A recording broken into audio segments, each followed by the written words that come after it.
Mr. Kola lived alone in a small bungalow at the end of the street. He was quiet, neat, and always minded his business. People said he used to be a kind man until something in him changed.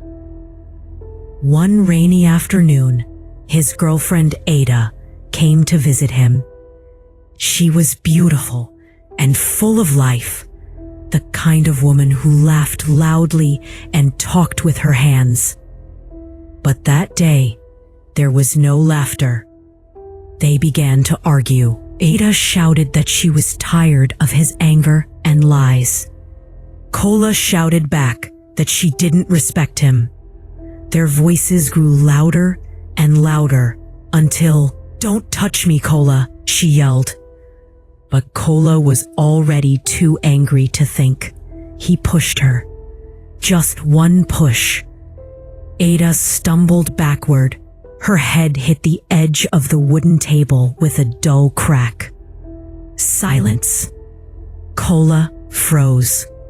Ada wasn't moving. Blood ran slowly down her neck onto the floor. He knelt beside her, shaking her shoulders. Ada, wake up. But Ada was gone. For hours, Kola sat beside her body, trembling. He thought about calling someone, the police, a doctor, but fear swallowed him. He imagined himself in handcuffs. He imagined people pointing and shouting, "Murderer." So before dawn, he took a shovel. He went behind his house, where old banana trees grew. The ground was soft from the rain. He dug a hole, deep and dark. When he was done, he looked at Ada one last time and whispered, "I didn't mean it." Then he buried her there in the backyard. Afterward, Kola couldn't sleep. Every time the wind blew, it sounded like Ada calling his name. Every time the dogs barked, he felt she was standing behind him. But no one came asking about her. Not yet. 3 days later, Ada's friend Ngozi came looking for her. She knocked on Kola's door, smiling at first. "Good afternoon, Kola. Have you seen Ada? She told me she was coming here." Kola lied. She left that same day. Maybe she went to her aunt's place. But Ngozi didn't believe him. She said she wanted to check inside the house. Maybe Ada left her phone there. Kola's heart began to race. He couldn't let her see the blood stain that was still under the rug. He tried to calm her. "No need, Ngozi. I cleaned the house already." But Ngozi pushed past him and went inside. When she saw the rug, her eyes widened. "Kola, what is that red stain?" He tried to explain, but panic took over. Before he knew it, he had grabbed her by the neck. She screamed once, and then fell silent. That night, the backyard grew a second grave. Weeks passed. People began asking about Ada and Ngozi. Kola's close friend Tunde came to visit. "Kola," he said, "people are saying Ada went missing after she came here. Tell me the truth, my brother." Kola smiled weakly. "Don't mind them. She left me. She'll come back." But Tunde didn't look convinced. He said he'd go to the police if Ada didn't show up soon.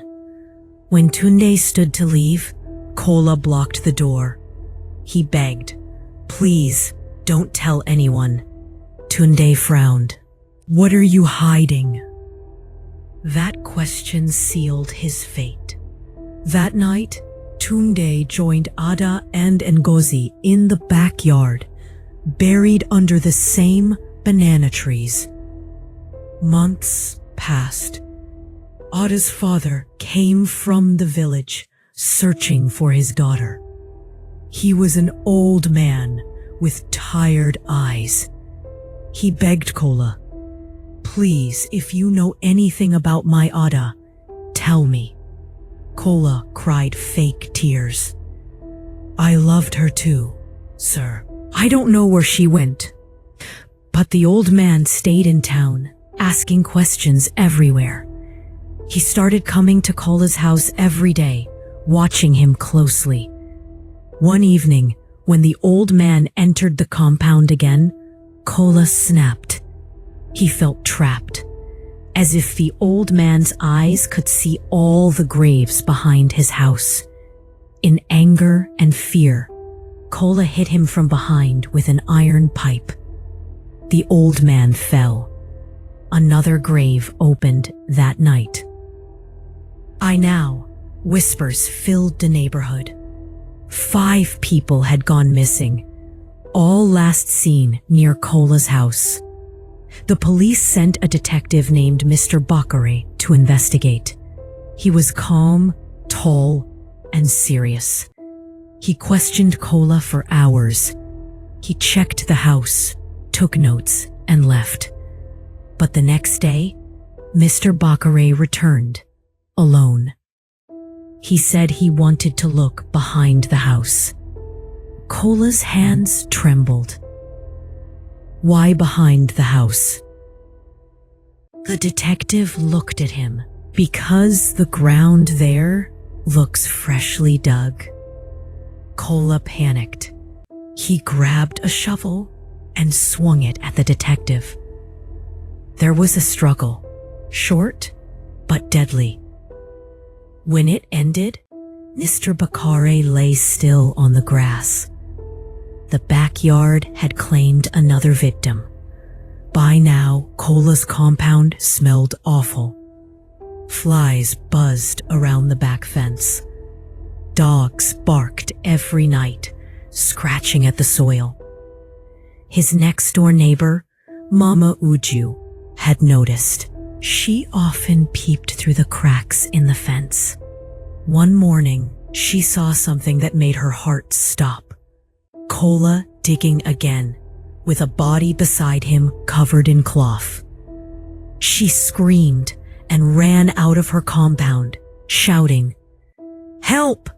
Help! Come and see, Kola has dead bodies in his backyard." Kola looked up, eyes wild. He jumped over the fence, chasing her with a knife. Mama Uju ran into the street, shouting for help. People gathered. Someone called the police. Kola caught up with her and raised the knife, but before he could strike, police sirens wailed. Officers surrounded him, shouting, "Drop the weapon." He froze, then fell to his knees. Behind the house, the ground was uneven. 5 graves, half dug and half covered. When the police dug up the backyard, the smell of death filled the air. They found all of them. Ada, Ngozi, Tunde Ada's father, and Detective Bakare. The officers shook their heads. The neighbors wept. Kola sat quietly, staring at the graves. "I didn't mean to kill them," he whispered. But after the first one, it was like something took over me. They led him away in handcuffs. The house was locked and abandoned. No one wanted to live there again. The banana trees withered, and grass grew over the graves. Sometimes, at night, people walking past said they could still hear digging sounds from the backyard, and voices whispering Kola's name. And whenever the dogs barked without reason, the elders would shake their heads and say, "That's what happens when a man turns his backyard into a graveyard."